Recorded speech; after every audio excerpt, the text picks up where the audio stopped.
In 2002, the Tulsa Metropolitan Ministry, a religious charity, donated $28,000 to be split between the 121 survivors of the Tulsa Race Massacre. To really understand what happened, let's go back in time. It's the year 1905. In Oklahoma, on lands near the Arkansas River, oil had been found. With the discovery of oil, a new boomtown named Tulsa was established. And with the newly acquired oil wealth, the residents of the town needed builders, domestic servants, and service workers. African Americans came to Tulsa to fill in these jobs. A new class of African American professionals and entrepreneurs would soon rise in Tulsa. In 1914, World War I had broken out after the assassination of Austrian Duke Ferdinand and his pregnant wife. Then, in 1917, the United States entered the war after the continued unjustified German sinking of American merchant ships as well as ships carrying American citizens. And the Zimmerman Telegram, an encrypted message sent by the Germans to Mexico persuading them to attack the United States with the guarantee of their support. Millions of Americans from all backgrounds enlisted to fight in the war, blacks and white alike. During the war, the American agricultural industry skyrocketed due to mass mobilization and increased demands for food from American allies. This created a market that the American agriculture industry exploited through the overproduction and export of food. Even after the war, the prices of crops remained elevated, and the agriculture industry continued to grow exponentially. It looked like there was no stopping the growth of the American economy. And after the war, millions of Americans would return home. But the situation for many African American veterans worsened after the war, as in the South and Midwest, the majority of African American people still worked under the sharecropping system. Sharecropping was a practice that gained prominence after the end of the Civil War. The premise of sharecropping was that white landowners would lease land to emancipated blacks for them to work the land, and in turn, landowners would take a large portion of their harvest. The process mirrored medieval age feudalism. Whites used the system to keep blacks in what was effectively the spiritual successor of slavery, thus maintaining the status quo. The increased attention of the district of Greenwood in Tulsa, nicknamed Black Wall Street by Booker T. Washington, drew many returning black veterans to Tulsa looking for economic opportunities. The Greenwood district was the pride of the black community in America. Many of Greenwood's residents were very relaxed and cared little for Jim Crow laws and the trappings of white supremacy, as they believed they weren't doing anything wrong, as they earned their own wealth through their investments and smart business practices. The wealth and success of Greenwood's black residents was resented by many white people in the neighboring towns of Tulsa. They eagerly waited for an opportunity to direct their anger towards the district of Tulsa. It all started on May 30th, 1921, when Dick Rowland, a black 18-year-old shoeshine boy, walked into the white-owned Drexel building in downtown Tulsa because it had the closest bathroom from his workplace. He decided to take the elevator as the bathroom was located on the third floor and he needed to get back to work as fast as possible. In the elevator was Sarah Page, a 17-year-old orphan girl who was working as the elevator's operator to pay her way into college. The accounts of what happened next were very hazy. Some observers claimed that Rowland had tripped on his way into the elevator and grabbed onto Page for support. Others said the elevator jolted and Rowland had stepped on her foot. There was also a rumor that Rowland and Page were acquainted with each other or had been past lovers. What was certain, though, was that Sarah Page had screamed, another building's employee called the police, and Rowland was seen running away from the building. The next day, the police were able to find and arrest Rowland. The Tulsa Tribune, a local newspaper, published an article addressing the incident the day after it happened. The newspaper article reports the arrest of Dick Rowland for allegedly attempting to assault a 17-year-old white elevator girl in the Drexel building. The girl claimed that Rowland scratched her hands and face and tore her clothes.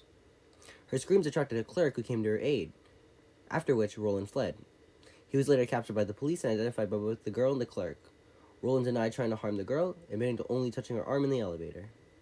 The claims published by the Tulsa Tribune are not historically accurate. When the police interviewed Sarah, there were no signs of physical abuse, no scratches on her face or hands, and the torn dress had seemingly disappeared. The findings were contrary to Sarah's claims of being physically harmed. Sarah herself would leave Tulsa a few days later and disappear completely.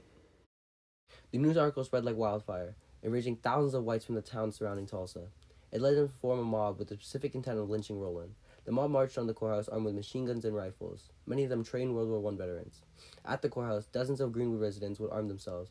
Many of them were also World War I veterans who did not want to see Rowland lynched without a fair trial. When the two sides met outside the courthouse, J.P. Stratford, one of the founding members of Greenwood and a hotel owner, tried his best to mediate between both sides. As racial slurs and threats were being tossed around, and as tensions rose, an elderly man inside the courthouse tried to disarm one of the African-American veterans. Their scuffle led to a shot being discharged. Fighting broke out as both sides started shooting at each other. In all the chaos, the heavily outnumbered Greenwood residents retreated back to their homes. Those who stayed at the courthouse readied themselves for a siege. Yet, instead of targeting the courthouse, the mob turned its attention to Greenwood. When the mob descended on Greenwood, they set fire to the business district. They went to the residential areas and broke into homes, looting and killing any residents that resisted. Some residents were dragged from their homes into the streets to be executed or lynched. In some cases, the mobs tied frightened residents to the back of their cars and dragged them throughout the city. Greenwood business owners took up arms to defend their livelihoods. Many took positions on rooftops and shot down at looters, but their resistance was overall futile, as the mob had vastly more firepower and manpower than them. Witnesses saw biplanes that flew overhead, shooting down on defenders while dropping insanity charges and dynamite on businesses and homes. The mob rampaged until the next day. They were only stopped by the arrival of the National Guard, who declared martial law in the city. They were too late. Over 10,000 people were left homeless. The official death toll was 39 people, but historians put it between 75 and 300 deaths.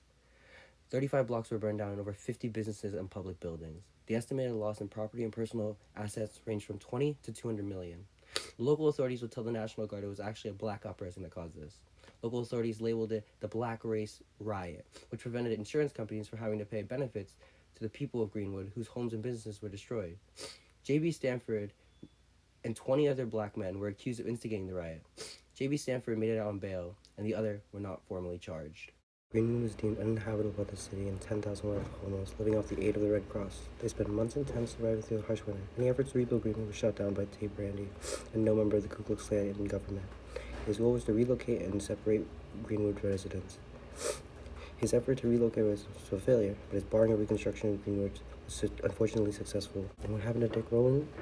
He survived thanks to the efforts of the defenders. He wasn't charged with any crimes due to a letter I sent Page who decided not to press charges on Rowland. Not a single person in the white mob was punished for the participation of the Tulsa Race Massacre. The land on which the old district of Greenwood used to stand is now entirely covered by the Interstate 244.